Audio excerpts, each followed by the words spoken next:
Baiklah, saya dari kelompok 5, dari Rizka Yulianti dengan NIM 1714090057 akan menyampaikan materi kami yaitu tentang zaman Renaissance dan humanisme. Untuk yang pertama yaitu pengertian zaman Renaissance.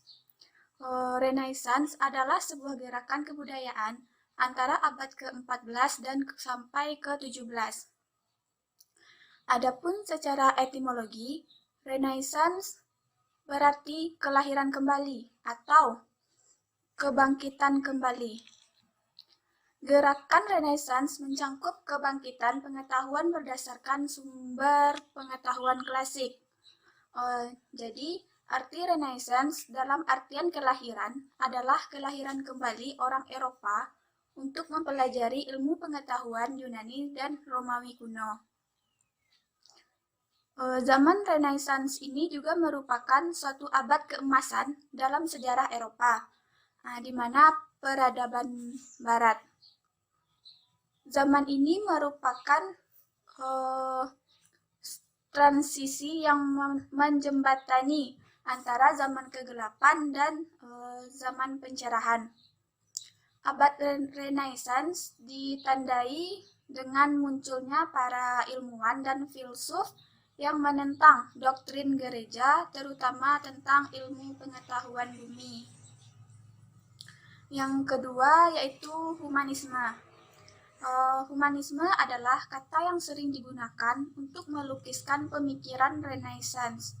Humanisme sendiri merupakan kelompok orang yang mengabadikan hidupnya untuk mempelajari dan mendalami buku-buku karya pustaka klasik, yang mana antara karya-karya itu antara lain pemikiran dari Socrates, Plato, dan para filsuf Yunani lainnya.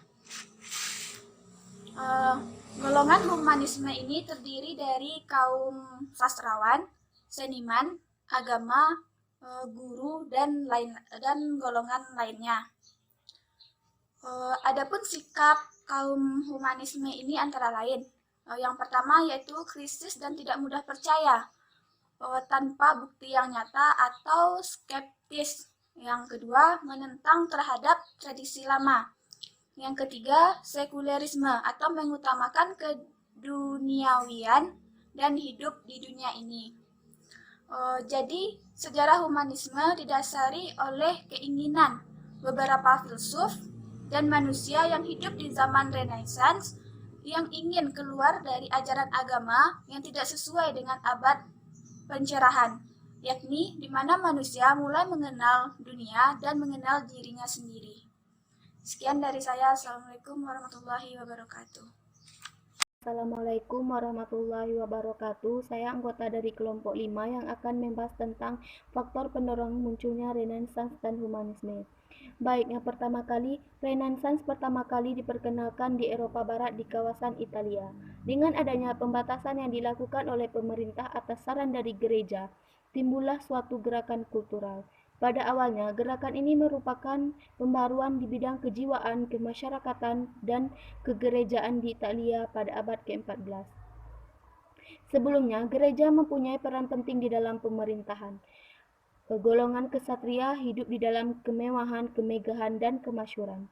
Namun, ketika dominasi gereja mulai berpengaruh, hal seperti itu tidak lagi mereka peroleh, sehingga timbullah semangat Renaissance. Renaissance dipicu kekalahan tentara salib dalam Perang Suci. Kekalahan tersebut membuat para pemikir dan seniman menyingkir dari Romawi Timur menuju ke Eropa Barat. Mereka telah menyadari dimulainya mesin peledak, dan untuk menguasai teknologi tersebut mereka harus melepas diri dari pengaruh mistisme zaman pertengahan.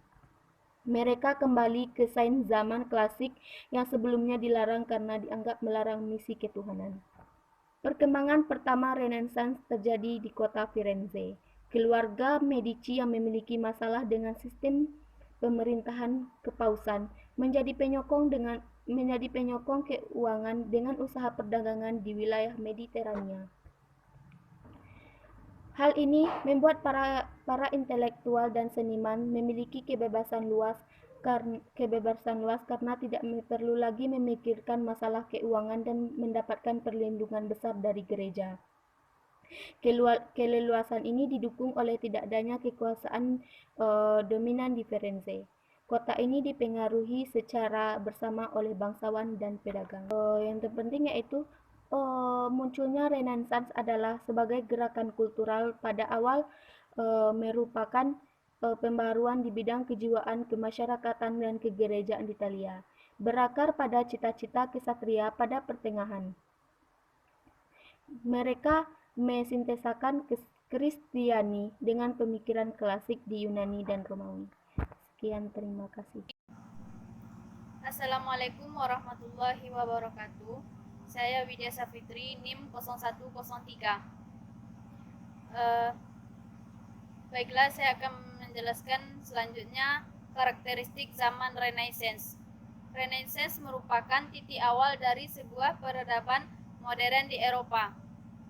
Esensi dari semangat Renaissance salah satunya adalah pandangan manusia bukan hanya memikirkan nasib di akhirat saja, akan tetapi mereka seperti abad tengah, mereka harus memikirkan hidupnya di dunia ini. Renaissance menjadikan manusia lahir di dunia untuk mengolah dan menyempurnakan dan menikmati dunia ini, setelah itu baru menghadap ke surga. Renaissance mengajarkan kepada manusia untuk memanfaatkan kemampuan dan pengetahuan bagi pelayanan sesama manusia, harus berani memuji diri sendiri,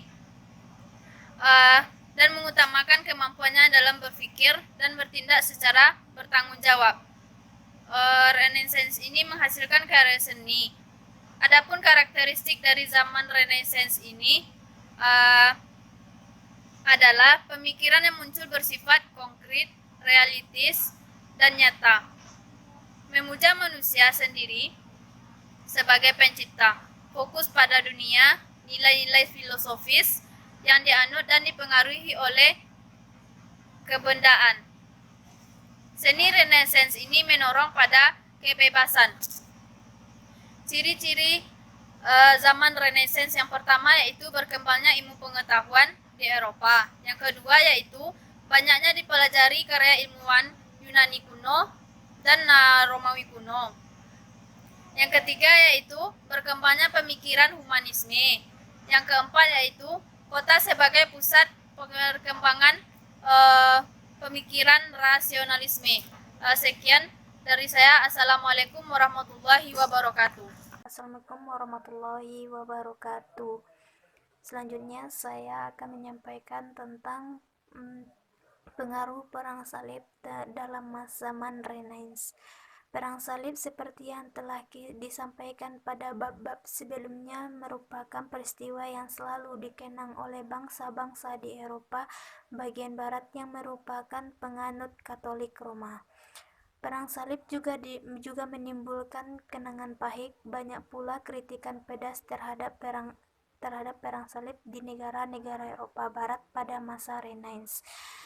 Perang salib sangat mempengaruhi Eropa pada abad pertengahan. Pada masa itu, sebagian besar benua dipersatukan oleh kekuasaan kepausan, tetapi pada abad ke-14 perkembangan birokrasi yang terpusat dasar dari negara-negara modern sedang pesat di Prancis, Inggris, Burgundy, Portugis, Castilla, dan Aragon. Hal ini sebagian didorong oleh gereja pada masa awal Perang Salib. Meskipun benua Eropa telah bersinggungan dengan budaya Islam selama berabad-abad melalui hubungan antara semenanjung Iberia dengan Sisilia. Banyak ilmu pengetahuan di bidang ilmu pengetahuan, sains, pengobatan, dan arsitektur diserap dari dunia Islam ke dunia Barat pada masa Perang Salib. Pengalaman militer Perang Salib juga memiliki pengaruh di Eropa, seperti kastil-kastil di Eropa mulai menggunakan bahan dari batu-batuan yang tebal dan besar seperti yang dibuat di timur, tidak lagi menggunakan bahan kayu sebelumnya. Bersama perdagangan, penemuan-penemuan, dan penciptaan sains baru mencapai timur atau barat, kemajuan bangsa Arab termasuk perkembangan aljabar, lensa, dan lain-lain, dan mencapai barat dan menambah laju perkembangan di universitas-universitas Eropa yang kemudian mengarah kepada masa Renaissance pada abad berikutnya. Kebutuhan untuk membuat, mengirim, dan menyediakan bala tentara yang besar menumbuhkan perdagangan di seluruh Eropa. Jalan-jalan yang sebagian besar tidak pernah digunakan sejak masa pendudukan Romawi terlihat dari pengalaman peninggalan-peninggalan yang disebabkan oleh pedagang-pedagang. Baiklah, yang selanjutnya yang akan saya jelaskan itu yang poin E, tumbuhnya negara nasional. Negara nasional Eropa adalah negara yang diperintah oleh bangsanya sendiri. Terbentuknya negara nasional pada mulanya didasarkan pada adanya persamaan bahasa atau kebudayaan baru, kemudian atas kesadaran nasional. Negara nasional pertama yang terbentuk serta mencapai kesatuan di Eropa Barat adalah Spanyol, Portugis, Inggris, Prancis, dan Belanda. Spanyol, yang pertama itu Spanyol. Terbentuknya negara nasional Spanyol sejalan dengan sentimen terhadap kekuasaan Islam di Spanyol sejak abad ke-8 sampai dengan abad ke-15, yaitu dinasti Umayyah yang berpusat di Cordoba atau disebut pula dengan Khalifah Barat. Yang kedua, yaitunya Portugis. Negara nasional Portugis semula merupakan subvasal dari kerajaan Leon Castilla di Spanyol. Pada abad ke-14, tepatnya tahun 1385, tentang Portugis dibantu Inggris memerangi kerajaan Castilla dan kalah, sehingga ambisi untuk menaklukkan Portugis terhenti. Dan yang ketiga, yaitu Inggris. Nasional Inggris tumbuh sejalan dengan pertentangan antara kaum bangsawan di Inggris dan Raja Inggris yang berasal dari Prancis. Dan yang keempat, yaitu Prancis. Terbentuknya Prancis dirintis sejak Louis IX dinasti Capel abad ke-13 yang berhasil memperluas Royal Domain meliputi separuh dari wilayah Prancis. Dan yang kelima, Belanda. Belanda pada waktu itu meliputi Belanda Selatan, Belgia, dan Belanda Utara, atau negeri Belanda yang saat sekarang ini. Kota-kota mereka merupakan unit-unit politik yang independen, meliputi 17 provinsi, antara lain Antwerpen, Brussels, Rotterdam, Urs, Utrecht, dan seterusnya.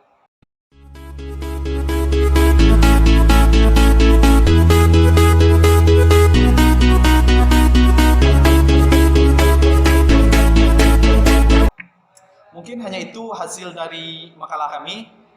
Saya akan langsung memberikan kesimpulan dari hasil makalah kami.